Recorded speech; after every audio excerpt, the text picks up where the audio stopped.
చెప్పాం కదా.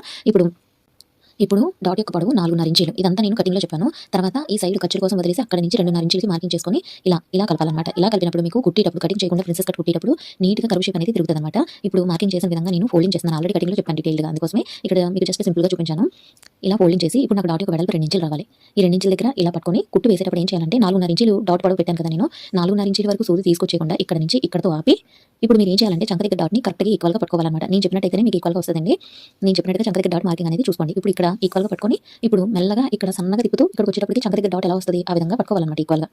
మీకు ఈక్వల్‌గా రాలేదు చంక దగ్గర అంటే గనక మీరు నేను చెప్పినట్టు కాకుండా వేరేలా మార్కింగ్ చేసినట్టు అనమాట. నేను చెప్పినట్టు మార్కింగ్ చేస్తే కరెక్ట్‌గా ఇదే విధంగా చంక దగ్గర ఎక్కువ తక్కువ లేకుండా వస్తదన్నమాట. ఇప్పుడు సైడ్ డాట్ అనేది కూడా వేయాలి. ఇప్పుడు ఈ ప్రిన్సెస్ కట్‌కి మనం ఎలా అయితే కుట్టామో ఇప్పుడు 2 కుట్లు వేసుకోవడం చాలా సింపుల్ అనమాట. ఒక్కసారి కుట్టేస్తే ఇంకా 2 కుట్లు చాలా సింపుల్‌గా వేసుకోవచ్చు. చూడండి ఎంత నీట్‌గా వచ్చిందో. ఎక్కడ కూడా చిన్న ఉగ్గు ఏమీ కనిపించదన్నమాట. అంతా పర్ఫెక్ట్‌గా వస్తది.